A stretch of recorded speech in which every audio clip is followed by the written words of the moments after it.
आज हम बात करेंगे बैच जॉब्स के बारे में, जो कि गूगल कंप्यूट इंजन की एक सर्विस है। तो फ्रेंड, इसका बेसिकली यूज ये होता है कि अगर हमने मल्टीपल जॉब्स कहा जाए, चाहे वो स्क्रिप्ट हो या कंटेनर इमेज हो, अगर हम उन सबको एक बैच में चलाना चाहते हैं तो उस सारी चीज़ों को हम रन करने के लिए एक जॉब कॉन्फ़िग बना सकते हैं। और वो सारी चीज़ यानी कि जो पूरा एक सेट बनेगा बंच ऑफ सर्विसेज, वो दे देंगे बैच जॉब सर्विस को।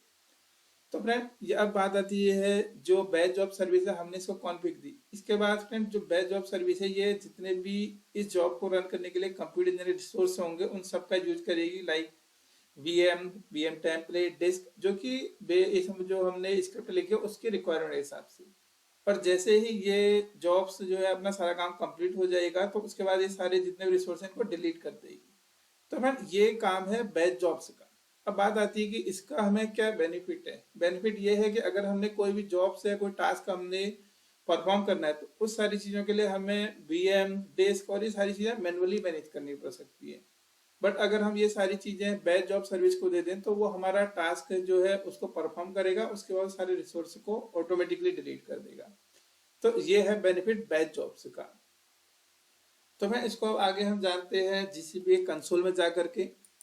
इसके लिए हम यहाँ पर बैच जॉब्स के कंसोल में आ गए हैं, जिसमें यहाँ पर हम देख पा रहे हैं कि बैच जॉब्स हमें अलाउ करती है जॉब सबमिट करने, क्यू बनाने, जॉब्स को मैनेज करने की functionality based on computer engine resource पे। तो ये सारी फंक्शनलिटी हमें बैच जॉब से देती है। अपने इस चीज के लिए अब हम बात करते हैं एक नई बैच जॉब बनाने के लिए।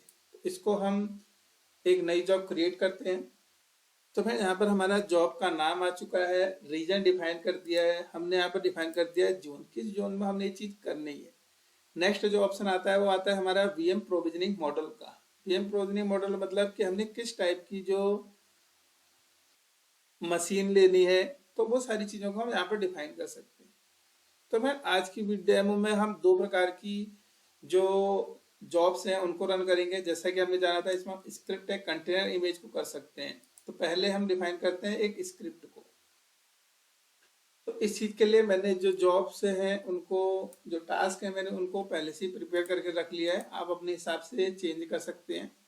पहली जो हमारी स्क्रिप्ट होगी सिंपल नॉर्मल स्क्रिप्ट है, उसको रन कर देगा। दूसरा आता है, दूसरा रनेबल हम यूज करते हैं कंटेनर इमेज को। कंटेनर इमेज में हम ले लेते हैं आज बिजी बॉक्स इमेज। इसमें ये जो भी पब्लिक इमेज होगी या फिर जो प्राइवेट इमेज जो कि हमने गूगल कंटेनर इमेज रजिस्ट्री में स्टोर कर रखे उस चीज़ों को हम यूज कर सकते हैं। इसके साथ अब हम एंट्री पॉइंट दे देते हैं यहाँ पर से, जो इसकी कमांड है। और फिर इसके साथ अब हमने जो बिजी बॉक्स है हम कुछ टेक्स्ट प्रिंट करना चाह रहे हैं, तो जो डिफॉल्ट कमांड आती है उसको हम ओवरराइड कर सकते हैं। लाइक उसके लिए जो कमांड आती है, हम -c लिख रखा है, इसके बाद नेक्स्ट लाइन में कमांड को हम लिख सकते हैं। और अगर बात करें इंस्ट्रक्शन की, तो यहाँ पर भी हमें दिखाया गया है कि पहली लाइन में हम जो क्या है अपना जो बैच जॉब से को रन करने एग्जीक्यूटेबल का वो दे सकते हैं पैरामीटर, और नेक्स्ट लाइन में हम एडिशनल पैरामीटर दे सकते हैं, जैसे कि हम एक नॉर्मल सेल स्क्रिप्ट को चलाने के करते हैं।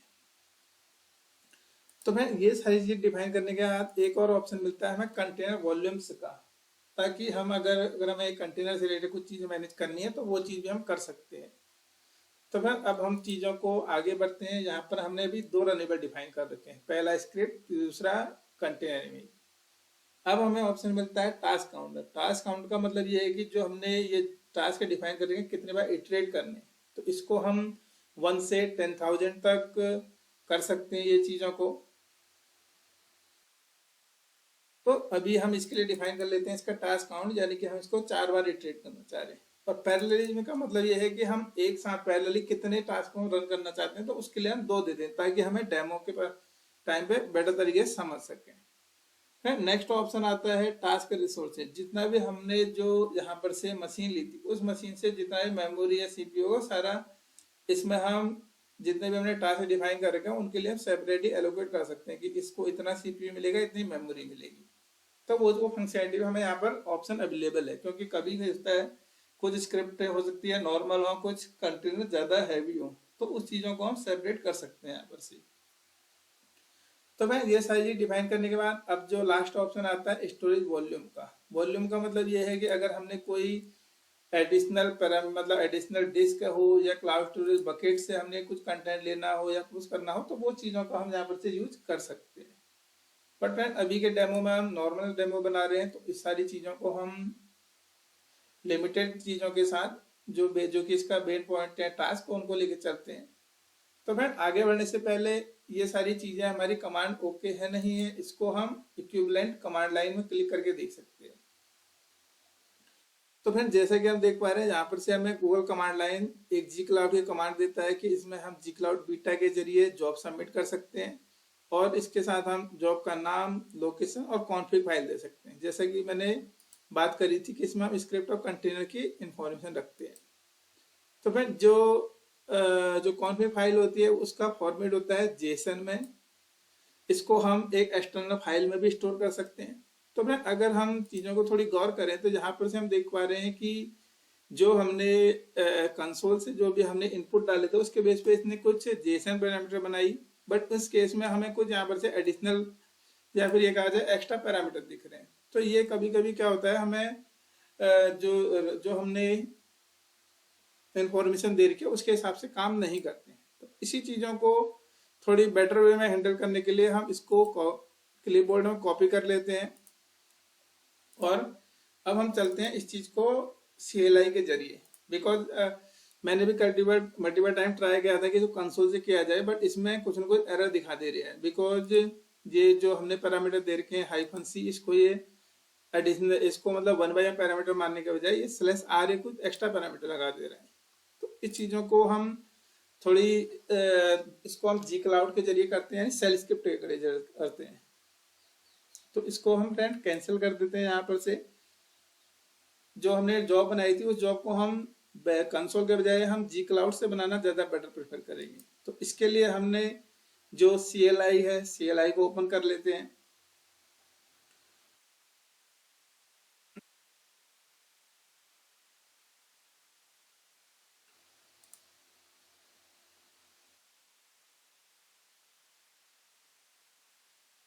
तो फ्रेंड यहाँ पर से हमारा ये जी क्लाउड CLI आ चुका है।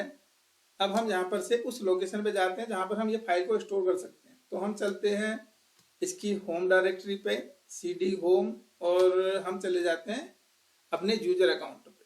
फ्रेंड यहाँ पर अगर हम $L करके देखें तो यहाँ पर हमें मल्टीपल डायरेक्टरी मिलेंगी। ये भी सेम जैसे हम एक नॉर्मल VM चलाते हैं उसी टाइप के ही हमें एक मशीन प्रोवाइड की जाती है कि हम उसमें सेल स्क्रिप्ट चला सकें, क्लाउड सेल। तो फ्रेंड इसके लिए हम चलते हैं सीधे जो क्लाउड सेल है उसको ओपन कर लेते हैं चीज़ों को, और यहाँ पर से हम LL करके देखते हैं तो यहाँ पर दिखा रहा है हमने एक जॉब्स नाम का फोल्डर ऑलरेडी बनाया है।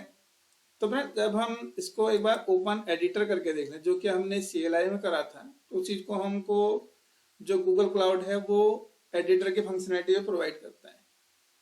तो फ्रेंड यहाँ पर से हमारा जो CLI एडिटर वो ओपन हो चुका है। जैसा कि हम देख पा रहे हैं यहाँ पर हमने एक फाइल ऑलरेडी बना रखी है, तो इसको एक बार हम क्लियर कर लेते हैं और जो फाइल हमको वहां से मिली थी उस फाइल को हम यहाँ पर से एज ए इनपुट पैरामीटर ले लेते हैं।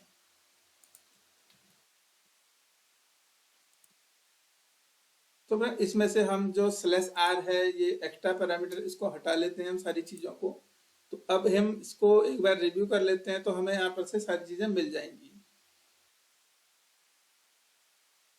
तो फिर यहाँ पर अगर हम बात करें जो जॉब्स की जो कॉन्फ़िग फाइल है वो एक JSON है। इसमें टास्क काउंट, पैरेलली कितने CPU यूज करने हैं और कितने इसमें रनेबल हमने स्क्रिप्ट है कंटेंट डिफाइन कर रखे हैं, वो सारी चीज़ें हमें यहाँ पर से दिख चुकी है। तो फिर अब हमने जो इसको हम फाइल में जा करके इसको हम सेव कर लेंगे। अगर हमने ऑटो सेव कर रखा है ठीक है, यानी कि इस लोकेशन पे हमारी ये फाइल अब ऑलरेडी अवेलेबल है।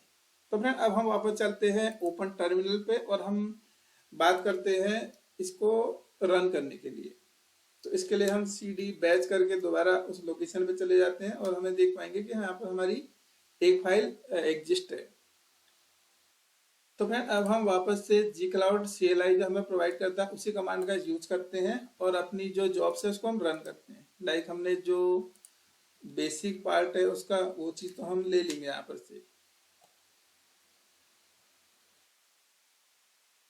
जी जैसा कि हम देख पा रहे हैं यहाँ पर जी क्लाउड बीटा जो कमांड है वो आ चुकी है।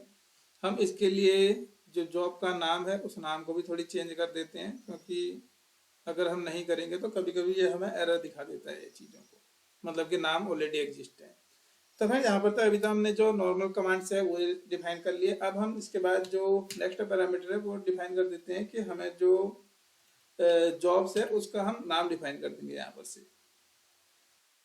तो फ्रेंड यहाँ पर से हमने जो फाइल थी उस फाइल का नाम दे दिया है। अब जैसे ही हम एंटर कर देंगे तो गूगल जो CLI से इसकी ऑथराइज की परमिशन मांगेगा, और ये सारी चीज़ अगर हमारी सही होगी तो ये हमारी जो स्क्रिप्ट है यानी कि जो बैच जॉब्स है उसको हमारे एग्जीक्यूट कर देगा। तो फ्रेंड जो जॉब इसने एग्जीक्यूट कर रखी है उसकी इसने सारी चीज़ें हमें यहाँ पर से दिखा भी रखी है कि ये इतनी चीज़ें कैसे कर रखी है। लाइक यहाँ पर से हमने कमांड डिफाइन कर रखी है /c echo। तो फ्रेंड अब यहाँ पर तक का जो काम था वो सारा हो चुका है। अब हम मिनिमाइज कर देते हैं इस चीज़ को और एक बार रिफ्रेश करके देख लेते हैं। तो फ्रेंड जैसा कि हम देख पा रहे हैं यहाँ पर से हमने जो जॉब बनाई थी वो हमारी शेड्यूल हो चुकी है। तो फ्रेंड अब जब तक ये जॉब प्रोसेस होती है तब तक हम थोड़ी आगे की चीज जान लेते हैं। तो फ्रेंड जैसा कि मैंने बताया था जो बैच जॉब्स होती है वो कंप्यूट इंजन जो रिसोर्स होते हैं उनका यूज करती है। तो एक बार हम चल देते हैं कंप्यूट इंजन पे और इसके जो रिसोर्स हैं उनको थोड़ी हम देख लेते हैं। तो फ्रेंड यहाँ पर हम देख पा रहे हैं यहाँ पर हमारा एक VM इंस्टेंस बन चुका है जो कि जिसमें हमारा जॉब और जॉब का जो नाम है वो एज ए प्रीफिक्स आ चुका है। अगर हम देखें हमने जो SS4 नाम से बनाई थी वो आ चुकी है। इस चीज को मैनेज करने के लिए जो बैच जॉब से है वो टेम्पलेट का यूज करती है और डिस्क का भी यूज करती है, बिकॉज हम VM बनाएंगे तो उसमें डिस्क का भी इन्वॉल्वमेंट होगा। तो फिर यहाँ तक जैसे कि हमने जाना कि ये जो बैच जॉब सर्विस है ये हमारी ये जो कंप्यूटर इंजन रिसोर्स है इनका यूज करेगी और इन सारे जितने भी इसके अंदर हमने टास्क डिफाइन कर रखे हैं उनको एग्जीक्यूट करेगी। तो इसकी कुछ स्टेज हैं। अगर हम फर्स्ट टाइम में इसका जो जाते हैं जॉब वो जाती है क्यू में, उसके बाद बनती है शेड्यूल, फिर रनिंग और फिर कंप्लीट फेल्ड स्टेट में आती है। तो फिर ये तो बात थी कि इसका जॉब का क्या रोल है और जॉब कैसे रिसोर्स का यूज करता है। तो फ्रेंड ये देख पा रहे हैं कि इसका जो स्टेट है अब वो रनिंग है। अब फ्रेंड इस चीज की बात आती है कि जॉब हो रही है, अगर हमने कोई ऐसे टास्क रख रखे हो जिसमें हमें आउटपुट पता चल सके कि जो ये हमने स्क्रिप्ट लिख रखी है यानी कि जो टास्क कर रखे हैं ये कहीं ना कहीं आउटपुट देंगे तब तो बेटर है। अगर हम यहाँ पर भी देखना चाहते हैं कि जो ये जॉब चल रही है ये कुछ इफेक्ट में है नहीं है, तो उसके लिए फ्रेंड हम चीजें चलते हैं गूगल क्लाउड की जो लॉगिंग सर्विस है यहाँ चलते हैं और इस चीज को ज्यादा बेटर वे से समझने के लिए हम इसको दे देते हैं Ctrl+C कर देते हैं जॉब का नाम। और जब हम तो हम यहाँ पे से डाल देते हैं जो पैरामीटर है यानी कि जॉब का नाम है। अब हम इसको कर देते हैं ओके। तो फ्रेंड जो इस जॉब से रिलेटेड जितने भी सारे पैरामीटर होंगे वो सारी चीज दिखाएगा। तो फ्रेंड जैसा कि हम देख पा रहे हैं यहाँ पर से हमने अभी जो टेक्स्ट डिफाइन करता है जी हेलो वर्ल्ड, तो इसने क्या करे इसने हमारे चाहे ये जो कंटेंट दिखा रहा है सारा उस पर्टिकुलर जॉब का दिखा रहा है। अगर हम शुरुआत से देखें तो यहाँ पर से इसने हमें दिखाया कि डॉकर कमांड मिल चुकी है, डॉकर को इसने लोड कर दिया है। तो इसने हमारी पहले इसने जो स्क्रिप्ट थी 1 टाइम करी फिर 0 आया, ये थोड़ी आगे पीछे उसका हो सकता है जो लॉग से मैं डिस्प्ले कर रही हूँ। अब हम बात करें जो कंटेनर इमेज की थी, कंटेनर इमेज की भी इसने 2 टास्क दिखाई कि 0 हो गया 1 हो गया ये चीजें। अब इसके साथ जो हमें 2 और 3 अभी आ रहे हैं यानी कि जितने भी हमने टास्क हमने डिफाइन करे थे, टास्क कहा जाए चाहे कंटेनर इमेज किया जाए, वो सारी चीजें हमारी एग्जीक्यूट हो गई है। तो इसको हम एक बार यहाँ से रिफ्रेश करके भी देख लेते हैं। तो जैसा कि हम देख पा रहे हैं ये सारी चीजें हमारी सक्सेसफुल क्लियर हो चुकी है। इसका यूज हम वहां पर भी कर सकते हैं। सपोज कर लीजिए हमारी जो बकेट में, एक बार हम उस लोकेशन पे चल के देखते हैं। तो फ्रेंड सपोज कर लीजिए हमारे पास 2 बकेट है, हम इस लोकेशन से कुछ हमने फाइलें लेनी है और प्रोसेस करके दूसरे उसमें डालनी है बैच में, तो वो सारे काम को भी हम बैच जॉब से कर सकते हैं इंस्टीड ऑफ कुछ नया टास्क बनाने के बजाय। तो फ्रेंड यही फायदा है बैच जॉब से का कि हमने जो हैवी कंप्यूटेशन है हमने जॉब्स को लिख के दे देना है, चाहे वो रन हो चाहे वो स्क्रिप्ट हो चाहे कंटेनर के फॉर्म हो, सारा काम हमारे पास कर देगी। और उसके बाद एट द एंड अगर हम बात करें इसके रिसोर्स की तो वो सारी चीज भी हमारे हट जाएंगे। तो फ्रेंड जैसा कि हम देख पा रहे हैं जितने भी कंप्यूटर इंजन के रिसोर्स थे वो सारे रिमूव हो चुके हैं, चाहे वो VM इंस्टेंस हो चाहे टेम्पलेट हो। तो फ्रेंड यही बेनिफिट है बैच जॉब्स का तो फ्रेंड अब हम थोड़ी एक बार रिव्यू कर लेते हैं जो जी क्लाउड का डॉक्यूमेंटेशन है। इसमें भी फ्रेंड वही सेम प्रोसेस वो बताता है कि कैसे हम अपनी जॉब से बना सकते हैं, चाहे हम कंसोल का यूज कर लें, चाहे हम जी क्लाउड का यूज कर लें। अगर हम जी क्लाउड का यूज करते हैं तो उसमें भी हमें सेम फंक्शनलिटी बताता है कि कैसे कैसे हम अपनी एक कॉन्फ़िग फाइल बना सकते हैं, उस फाइल को स्टोर करके हम फाइल को यहाँ पर से यूज कर सकते हैं ताकि हम अपनी बैच जॉब्स को बना सकें। तो फ्रेंड प्रेफर्ड वे यही रहता है कि एम्स को जी क्लाउड के जरिए एक कॉन्फ़िग फाइल बना लें, चाहे आप किसी भी नाम से करें।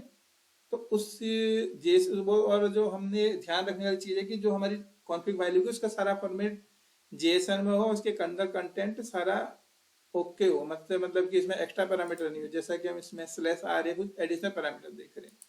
तो फ्रेंड ये इसलिए आया है क्योंकि जब हमने कंसोल में से हमने कुछ पैरामीटर देखे तो उसने जब यहाँ से पॉसिबल है कि उसने पार्स करा होगा उसको जीएसएम में, तो उस केस में ये एक्स्ट्रा पैरामीटर आ गया है।